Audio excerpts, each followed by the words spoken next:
கண்டிப்பாக 2026 நம்ம விஜய் தான் வருவார். இப்போ அவருக்கு வந்து சூழ்நிலை சரியில்லை. நீ என்ன சொன்னாலும் அவன் தான் வருவான், விஜய் தான் வருவான். நீ ஒன்றுமே பேச அவன் என்ன கலாட்டம் பண்ணான், சரி அவன் 50 பேரை சாவடிச்சாடி 20 பேரை சாவடிச்சான். ஆனால் அவன் வர்றதுனால சாவடித்தான். இடம் கொடுத்துருந்தா மேபி இவ்வளோ 41 உயிர்ன்றது ஒரு சாதாரணமான ஒரு விஷயம் கிடையாது. It's not just a counting, it's a life of the 41 people. 30 பேர் 40 பேர் செத்துருக்காங்க. அந்த இடத்துல நம்மளால இந்த ஒரு இதுவாயிடுச்சே அப்படின்ற ஒரு மனசு கஷ்டத்தில் அவர் அந்த இடத்துல விட்டு போகிறாரு. அன்னைக்கு அங்கே அவர் இருந்திருந்தா அது என்னமாயிருக்குமோ, அவரை கூட ஏதாவது அசாசினேட் பண்ணியிருந்திருக்கலாம். ஏன்னாப்பா நீ வருவா, பிறந்த குழந்தை கூட அவனுக்கு தான் ஓட்டு. இந்த விஷயத்தை எப்படி சார் பார்க்குறீங்க? அந்த மாதிரி அது தற்சமையெல்லாம் நடந்தது இல்லை சார். அது எதிர்பார்க்க முடியாதது. அது அதை வந்து இப்போ வந்து ஃபுல்லாகவே அது விஜய் தான் காரணம் அப்படிங்கிற மாதிரி சொல்கிறாங்க. அதை எப்படி பார்க்குறீங்க? அதெல்லாம் சும்மா கதை, அதெல்லாம் பொய் கதை. அதெல்லாம் வேணுக்குனே ஒரு 40 உயிர் 50 உயிர் சாவடிக்க பார்ப்பாங்களா யாராக இருந்தாலும்? அவங்க கட்சி அவங்க சாவடிக்க ஏப்பா நீ என்ன சொன்னாலும் அவன் தான் வருவான், விஜய் தான் வருவான். நீ ஒன்றுமே பேச அவன் என்ன கலாட்டம் பண்ணான், சரி அவன் 50 பேரை சாவடிச்சாடி 20 பேரை சாவடிச்சான். ஆனால் அவன் வர்றதுனால சாவடிக்கலாம்.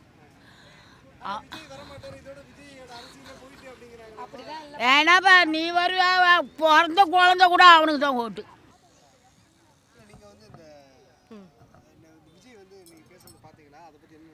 இன்றைக்கி பேசுனதை நான் பார்க்கல, ஆனால் நேற்று நடந்த அந்த சிச்சுவேஷனை பார்த்தோம்னா இது விஜய் மேலே ஒரு தப்புமே கிடையாது. ஏன்னா அவர் வந்து யார்கிட்டையுமே வந்து இப்போ அல்லு அர்ஜுனா கைது பண்ணாங்க அந்த புஷ்பா படத்துக்காக.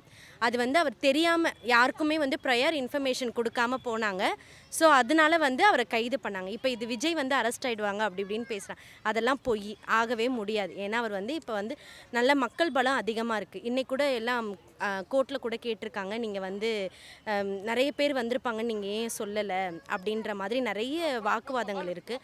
ஆனால் விஜய் வந்து எப்படின்னா, நம்ம அரசியல் தலைவரை தாண்டி அவர் வந்து நம்ம தளபதின்னு எல்லாருமே சொல்லி நம்ம பழகிட்டோம் அவரை. அதனால் அவரை பார்க்க எல்லா மக்களும் கூடுறாங்க. ஃபஸ்ட்டு வந்து அவங்க இடம் கரெக்டாக கொடுக்காதது அவங்க பெரிய தப்பு. அதை தான் நம்ம சொல்ல வேண்டியதாக வரும். இடம் கொடுத்துருந்தா மேபி இவ்வளோ 41 உயிர்ன்றது ஒரு சாதாரணமான ஒரு விஷயம் கிடையாது. It's not just a counting, it's a life of the 41 people. ஆமாம் சார். அது பார்த்ததுக்கப்புறம் வந்து அவ்வளோதான் விஜய் கட்சியும் போயிட்டு அப்படின்னு இந்த மாதிரி பரவலாக பேசப்படுறாங்க. அதை பற்றி என்ன நினைக்கிறீங்க? அது டவுன் எல்லாம் ஆகாதுங்க. ஏன்னா அவர் ஸ்டார், அவர் வந்து பல கோடி சம்பாதிக்கிறவர். அவர் வந்து மக்கள் நலனுக்காக தான் வந்திருக்காரு. ஒரு கட்சி வந்து மாறணும் அப்படின்னு சொல்லிட்டு தான் வந்திருக்காரு. ஒரு விடியல் தேடணும்னு சொல்லிட்டு தான். அவரை டாமினேட் பண்ணுறதுக்காக தான் இந்த ஒரு சில தகவல்கள்லாம் வருது.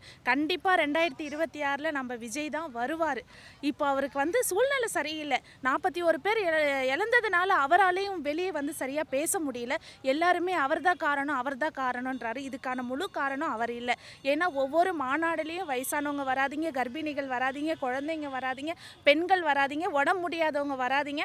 அவர் சொல்கிறாரு மரத்து மேலே ஏறாதீங்க, தகடு மேலே ஏறாதீங்கன்னு. அவர் எல்லா இன்ஸ்ட்ரக்ஷனும் சொல்கிறாங்க. ஆனால் அவரை பார்க்குறதுக்காக நிறைய பேர் என்ன பண்ணுறாங்கன்னா, அவங்களுக்கு இழப்பீடு ஆகிறதுன்றதை யோசிக்காமல் அந்த ஸ்டாரை பார்க்கணுன்னு சொல்லி வந்து இவ்வளோ பெரிய இழப்பீடு ஆச்சு. 2026 மாற்றம் கண்டிப்பாக வரும். கண்டிப்பாக விஜய் தான் வருவார். இதுதான் எங்களோட கான்ஃபிடென்ட். அவரை முதல்ல உள்ளே விட்டா தானே. அவனுங்க நினச்சிட்டானுங்க இப்போ வந்து ஒரு இன்ஸ்டண்ட்டில் வந்துட்டு எல்லாருமே சொல்கிறாங்க பத்திரிக்கையாளர்களே வந்து அவங்களுடைய ஆளுங்க தான். ஓகேவா? எங்களுக்கு வந்து பேட்டி கொடுக்கல, நாங்கள் இது பண்ணாங்கன்னா ஒரு இன்ஸ்டன்ட் ஒரு இடத்துல நடக்குது. இப்போ நார்மலாகவே நம்ம அந்த இடத்துல நிற்கிறோன்னா ஒருத்தர் செத்துட்டாருன்னா நம்மளுக்கு எப்படி இருக்கும்? 30 பேர் 40 பேர் செத்துருக்காங்க. அந்த இடத்துல நம்மளால இந்த ஒரு இதுவாயிடுச்சே அப்படின்ற ஒரு மனசு கஷ்டத்தில் அவர் அந்த இடத்துல விட்டு போகிறாரு. அவரை பார்க்க நீங்கள் விட்டீங்களா சொல்லுங்கள்? இப்போ உங்களுக்கு பேட்டியை கொடுத்தா மட்டும் நீங்கள் வந்து அதை பொறுமையாக இருந்து அவர் பேசுகிறத நீங்கள் கேட்பீங்களா? கேட்க மாட்டீங்க. உங்கள் இஷ்டத்துக்கு நீங்கள் பேசுகிறத பேசுவீங்க. அவர் ஏன் ஓடணுன்ற நான் ஏங்க, ஒருத்தவங்க செத்துட்டாங்கன்னா மனசு கஷ்டப்படுவாங்கங்க யாராக இருந்தாலும், சரிங்களா? அந்த இடத்த விட்டு போகிறதுக்கு வந்து அவருக்கு அவசியமே கிடையாது. அவர் ஏன் விட்டு ஓடணும்னு நான் கேட்குறேன். நான் அவ்வளோ பேரை இழந்து தவிக்கிற அந்த மக்களுக்கு, அவங்க குடும்பத்துக்கு நம்ம ஆறுதல் கண்டிப்பாக சொல்லணும். அது வந்து விஜய் தான் முழுக்க காரணம் இல்லை. இதில் ஏதோ ஒரு பொலிட்டிஷியன் நல்லா ப்ளே பண்ணியிருக்காங்க. விஜயை வச்சு ஒரு பொலிட்டிஷியன் நல்லா ப்ளே பண்ணியிருக்காங்க. ஆனால் அது வந்து இப்போ விஜய்ன்ற ஒரு இது வந்துருச்சு. இது வரைக்குமே அவர் வரல, வெளியில் வரல, அவர் வந்து வீட்டுக்குள்ளே இருக்காரு எதுக்கு அதுன்னு அவருக்கு அவர் உயிர் முக்கியம். அவர் உயிர் நல்லா இருந்தால் தான் மக்கள் இந்த தமிழ்நாட்டில் இருக்க எல்லாரையுமே காப்பாற்ற முடியும். இது வந்து ஜஸ்ட் லைக் தட்னு இப்போ அவர் அங்கே இருந்திருந்தா சும்மாவே செருப்பை தூக்கி அடிக்கிறாங்க அவரை. அன்னைக்கு அங்கே அவர் இருந்திருந்தால் அது என்ன ஆயிருக்குமோ, அவரை கூட ஏதாவது அசாசினேட் பண்ணியிருந்திருக்கலாம். அவரையும் இந்த மாதிரி 41 இதுக்காக அவரையும் ஏதாவது கொலை பண்ணியிருந்திருக்கலாம். அதுக்காக அவருக்கு அவர் உயிர் முக்கியன்றதுக்காக அவர் மேபி தப்பிச்சிருக்கலாம். இதில் அவர் தப்புன்றது ஒன்றுமே கிடையாது. 0. இது சும்மா அரசியலுக்காக எல்லாமே சொல்கிறது. அப்படிலாம் இல்லைங்க சார், வரமாட்டாருன்ற சூழ்நிலைலாம் இருக்காது. கண்டிப்பாக வந்தால் அதாவது திருப்பு முனை மாறலாம்ல, மாறல. அவன் நல்லதே வந்து செய்தான்னு சொன்னால், நல்லதாகவே இருந்தா அவனுக்கு எல்லாமே நல்லது நடக்கும். நல்லது நடக்கும்பா. எப்பா ஆண்டவனுடைய ஜெயில் கட்டாயமாக வருவான். நான் சொல்கிறேன் பெரிய மனுஷி. ஆமாம்பா, கட்டாயமாக வருவான். அவனுடைய ஆளுங்களை பழி வாங்குறாங்க ஜனங்க. யார் எவங்கன்னு நம்மளுக்கு தெரியும். அது சொல்லவும் கூடாது. நீ கேட்டுக்கணும். இப்போ நீ வேற போட்டால் வேற. நீ வந்து ப்ரொமோஷன் பண்ணுறதுக்கு வாட்டர் பாட்டிலில் செந்தில் பாலாஜின்ற பேர் போட்டு நீ வந்து ப்ரொமோஷன் பண்ணுற அப்படின்றப்போ அவர் பார்க்கும்போது மட்டும் ஏன் உள்ளே விடமாட்டீங்கன்ட்டு தான் நான் கேட்குறேன். அவங்க என்ன சொல்றாங்க, அந்த ஆம்புலன்ஸ் வந்து ஒரு முதல்ல ஒரு ஆம்புலன்ஸ் வந்துச்சுங்களா, அப்போ வந்து விஜய் சொல்றாரு சொன்னார் சம்மந்தமே இல்லாமல் நம்ம கொடி போட்டு ஒரு ஆம்புலன்ஸ் உள்ளே வருது அப்படின்ட்டு அவர் சொன்னார். 1-2 வந்தால் பரவாயில்ல, நீ போயிட்டு ஏங்க இது முழுக்க ஆம்புலன்ஸ் நடுவில் வந்ததுக்கான இன்ஸ்டன்ட் தான் இது பிளான் தான். ஆம்புலன்ஸ் இப்படி வர்றப்போ யார் ஒருத்தராக இருந்தாலும் பின்னாடி போனாங்கன்னா நசுங்குவாங்க. பின்னாடி வந்து அவங்க ஆளுங்க இருக்காங்க, போட்டு மிதித்து தள்ளி ஒரு வழி ஆக்கிட்டாங்க. அதே மாதிரி கரண்ட்டை கட் பண்ணிகிட்ருக்காங்க. கரண்ட் ஏன் நீ கட் பண்ணுற? கரண்ட்டு கட் பண்ணுறதுக்கு ஆமாம், அதுதான் சொல்கிறேனே. நான் ஸ்டார்டிங்லேயே சொன்னேனே, கத்தியை வச்சு சட்டையிலேருந்து குத்துனதுலேருந்து எல்லாமே பண்ணி 10 மாத குழந்தைய மிதிச்சே சாவடிச்சிருக்கானுங்களும் மனசாட்சி உள்ளவனுங்களா? இவ்வளவு கேவலமா திமுக இருக்குன்னு நினைச்சிருக்கீங்க? ப்ரோ ஆக்சுவலாக வந்து அம்மா ஆட்சி இருக்கிறப்போவே வந்து இவனுங்க கேவலமாக தான் இருந்திருக்கானுங்க. ஓகேவா? அம்மா ஆட்சிக்கு வந்ததுக்கு அப்புறம் தான் வந்து இவனுங்களுடைய கேவலம்லாம் கொஞ்சம் கம்மியாக ஆரம்பிச்சிச்சு. கண்டிப்பாக 2026 விஜய் ஆட்சி அமையணும். தமிழகத்துக்கு ஒரு நல்ல ஒரு விடிவு காலம் வரணும். அதுதான் எங்களோட ஆசை. தளபதி ஃபேனாக எங்களோட ஆசை அதுதான். ஆனா இந்த இன்சிடென்ட் நடந்த பிறகு மக்கள் ஆதரவு விஜய்க்கு இருக்காது அப்படின்னு சொல்றாங்க. அதெல்லாம் 0% அண்ணா. கண்டிப்பாக இருக்கும். விஜய்க்கு மக்கள் ஆதரவு நிறைய இருக்கும். ஏன்னா வந்து அவங்க மேலே எந்த தப்புமே கிடையாது. ஸ்டார்டிங் ஆஃப் த இன்சிடெண்ட்டில் எல்லாருமே என்ன சொல்லியிருந்தாங்கன்னா, யாருக்குமே தெரியல அங்கே என்ன நடக்குதுன்றது தெரியாதனால எல்லாருமே 41 உயிர்ன்றது சும்மா கிடையாதுல்ல. எல்லாருமே விஜய் மேலே தப்பு சொல்லிட்டு இருந்தாங்க. இந்த மாதிரி ஏன் இந்த இடத்துல இவ்வளோ பேரை வர வைக்கணும், ஏன் சனிக்கிழமை வரணும், சனிக்கிழமை மட்டும்தான் தளபதி வருவாரா வெளியே அப்படின்ற மாதிரி நிறைய நடந்துட்டு இருந்தது. அது வந்து அப்புறம் தான் நமக்கு வந்து அவங்க தரப்புலேருந்து ஒன்றொன்னா நமக்கு ரிலீஸ் பண்ணவும் மட்டும்தான் தெரியுது. இது விஜய் மேலே முழுக்க இருக்கலாம், ஏதோ ஒரு 0.1% இருக்கலாம். பட் 99% வந்து இப்போ ஆட்சி ஆள்ற திமுக கிட்ட தான் நம்மளோட சேஃப்டி இருக்குது, விஜய் கிட்ட கிடையாது. அவர் ஒரு கூட்டம் கூடுறாரு. இதே சிஎம் அங்கே ஒரு மாநாடு வச்சு இந்த மாதிரி 41 பேர் இறந்துருந்தா நம்ம யாரை சொல்லுவோம்? சிஎம் தானே சொல்லுவோம். ஏன்னா அவங்க தான் இப்போ ஆளும் கட்சி. அவங்க தான் நமக்குரிய சேஃப்டியை அவங்க தான் நமக்கு தந்து ஆகணும். அதுவும் விஜய் வந்து ஆல்ரெடி 2 மீட்டிங்லேயுமே கரெக்டாக சொல்லியிருக்காரு, இந்த மாதிரி ரொம்ப கூட்டம் கூடாதீங்க, இந்த குழந்தைங்களெல்லாம் கூட்டிகிட்டு வராதிங்க, வயசானவங்களாம் வராதிங்க. அவர் கூப்பிடலையே, அவர் கரண்ட்டு கட் பண்ணுங்கன்னு சொல்லலையே. அவர் அந்த மீட்டிங்கில் சொல்கிறதுமே அந்த ஆம்புலன்ஸ் ஏன் அங்கே வந்தது, அவர் நிறைய வந்து பாயிண்ட்டை வந்து நேரடியாகவே பேசியிருக்காரு. இப்போ அதனால தான் அவங்களால எதுவுமே அவருக்கு ஸ்ட்ரெயிட் ஃபார்வர்டாக எதுவுமே கொடுக்க முடியல. எல்லாமே மறைமுகமாக கொடுத்து இப்போ அந்த அவங்களோட ஃபஸ்ட்டு கையில் இருக்கிறது என்னென்னா அந்த 41 லைவ்ஸ் தான். அந்த உயிருக்காக தான் அவங்க பேசிக்கிட்டே இருக்காங்களே தவிர விஜயை எப்படிலாம் தாழ்த்தி கீழே போட்டு இது பண்ணிவிட்டு அவரை வந்து ஒன்றுமே இல்லாமல் பண்ணணுன்ட்டு. அவர் இப்போ வர சாட்டர்டே வந்து அவர் எதுவுமே வரமாட்டேன் அப்படின்ற மாதிரி சொல்லியிருக்கார். மேபி ஜஸ்ட் 1-2 வீக்ஸ் அவர் வந்து இது கொடுக்கலாம், ரெஸ்ட் கொடுக்கலாம். ஏன்னா அவருமே ரொம்ப உடஞ்சிருப்பார். எதிர்கட்சி தலைவராக இருக்க இந்த சீமானாக இருக்கட்டும், அண்ணாமலையாக இருக்கட்டும், எல்லாருமே வந்து விஜய்க்கு தான் சப்போர்ட் பண்ணுறாங்க. அவங்க அந்த மாதிரிலாம் பேசி நான் பார்த்ததே கிடையாது. ஸோ அவங்க எல்லாருமே சப்போர்ட் பண்ணுறாங்க. இது அவங்க சப்போர்ட்டுன்னும் போது மக்கள் ஏதோ ஒரு இப்போ கோவத்தில் இருக்காங்க, 41 உயிர் போயிடுச்சுன்னு.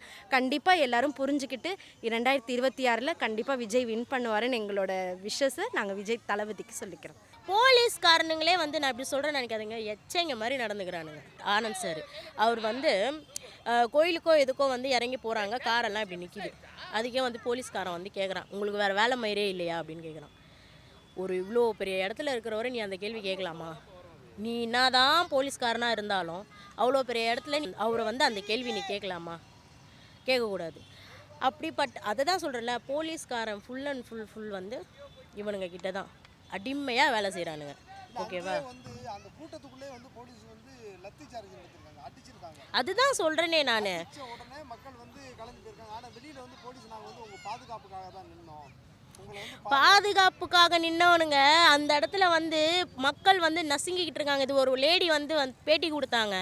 அங்கே நசுங்கிக்கிட்டு இருக்கானுங்க. இங்கேருந்து குரல் கொடுத்து கூப்பிட்டா கூட அவனுங்க அங்கே நின்று வேடிக்கை தான் பார்க்குறானுங்களாம். ஒருத்தர் கூட உள்ளே வந்து என்னன்னு கூட கேட்கல. அவ்வளோ நசுக்கிறாங்க போட்டு, அவ்வளோ இது பண்ணுறாங்க, மிதிக்கிறானுங்க. இவங்க கத்துறாங்க, ஐயா காப்பாற்றுங்க காப்பாற்றுங்கன்றதுக்கு நின்று வேடிக்கை தான் பார்க்குறானுங்க. லட்டி சார்ஜ் எடுக்கிறானுங்க. லட்டி சார்ஜ் எடுக்கிறதுக்கு உனக்கு யார் ரைட்ஸ் கொடுத்தது? ஃபஸ்ட்டு அதை சொல்லு. அப்போ லட்டி சார்ஜ் வந்து சிஎம் சொல்லாமல் நீ கொடுத்துருவியா? இவ்வளோ பிரச்சனை நடக்கிறதுக்கு முன்னாடியே அந்த ஆள் எப்படி அங்கே போனாருன்னு நான் கேட்குறேன். இவ்வளோ பிரச்சனை இங்கே ஸ்டார்ட்டே ஆகலை, அதுக்காட்டியும் அவர் ஹாஸ்பிட்டலில் போய் ப்ரிப்பரேஷன் பண்ணுறாரு எல்லாத்தையும். யார் வந்து எப்படிலாம் வந்து வெல்கம் பண்ணணும். ஆக்சுவலாக வந்து மூச்சு திணறி ஆம்புலன்ஸில் போனவனுங்களே இவனுங்க நெரிச்சு சாவடிச்சிட்டு விஜயால் தான் செத்தாங்க அப்படின்னு எடுத்துருப்பானுங்க. அதுதான் சொல்கிறேன்ல, அவங்களெல்லாம் வந்து உள்ளே வரவேற்கணும்ல. வாங்க நடந்த உடனே டிவிக்கேவை காலி பண்ணிட்டோம். அதாவது இதோட மக்கள் மத்தியில் இப்போ வந்து தெரிஞ்ச மக்கள் ஓகே, இப்போ பொதுவான மக்கள் பார்க்குறவங்க என்ன நினைப்பாங்க? நான் விஜய் கூட்டத்துக்கு போனேன், என் குழந்தை இறந்துட்டான், விஜய் கூட்டத்துக்கு போனதுனால 40 பேர் இறந்துட்டான், டிவிக்கேவை அழிக்கிறதுக்கு ஒரு சரியான வாய்ப்பு கிடச்சிருச்சுன்னு பார்க்குறாங்க. அது எப்படி பார்க்குறீங்க? டிவிக்கேவை அழிக்கவே முடியாது ப்ரோ. எங்கள் அண்ணனுக்கு நாங்கள் இருக்கோம். எங்கள் அண்ணனை நான் சொல்கிற ஒரே விஷயம் என்ன தெரியுமா? இந்த மாதிரி வந்து இதுதான் ஆரம்பம். ஓகேவா? அவனுங்க செய்கிறத அவனுங்க செய்ய தான் செய்வானுங்க. எங்களுடைய சப்போர்ட்டும் உங்களுக்கு நாங்கள் எப்போவுமே தருவோம். எங்கள் அண்ணன் சொன்ன ஒரே விஷயம் இன்றைக்கி என்ன தெரியுமா சொன்னார்? அவர் லைவில், இனிமேல் தான் அரசியலுடைய ஆரம்பத்தை நீ பார்க்க போகிற, நீ கை வச்சிட்ட. அதுதான் நான் சொல்கிறேன், நீ கை வச்சிட்ட. இனிமேல் என்னென்ன நடக்க போகுதுன்னு பார்க்கலாம். சரியா? மக்கள் சைட்லேருந்து சப்போர்ட் இல்லைன்னா நீ என்ன வேணால் பண்ணலான்னு சொல்லலாம். எங்கள் சப்போர்ட் எல்லாமே இருக்கிறப்போ நீ என்ன வேணால் பண்ணிக்கோ, அவ்வளோதான். ஆனால் இனி இந்த மாதிரி ஒரு கூட்டம் நடத்த விடுவாங்களான்னு நினைக்கிறீங்களா சார்? ஏன்னா இனி என்ன மாதிரி இடையூறெல்லாம் கொடுப்பாங்க, எவ்வளோ பிரச்சனை கொடுப்பாங்க? நிறைய பிரச்சனை வரும் ப்ரோ, எல்லாம் கொடுக்க தான் செய்வாங்க. இது வந்து ஸ்டார்ட் பண்ணானுங்க பார்த்தீங்களா பிளானு, அந்த மாதிரி அடுத்தடுத்து பிளான் வந்து ஸ்டார்ட் பண்ண தான் செய்வானுங்க. ஆனால் எல்லாத்தையுமே வந்து அது கிராக் பண்ணி வருவாங்க பார்த்தீங்களா, அந்த மாதிரி எங்கள் அண்ணன் வருவார். 2026 எப்படி இருக்கு? 2026 தாங்க நாடு மாதிரி இருக்கும். சரிங்களா? ரொம்ப மோசமாக இருக்குது. இப்போதைக்கு ரொம்ப மோசமாக இருக்குது. இனிமேலாவது இல்லை, 26 கண்டிப்பாக மாறிடும். எங்கள் அண்ணன் வந்தாருன்னா கண்டிப்பாக மாறிடும். எங்கள் அண்ணனுக்கு எங்களுடைய ஃபுல் சப்போர்ட் இருக்குது. அவ்வளோதான்.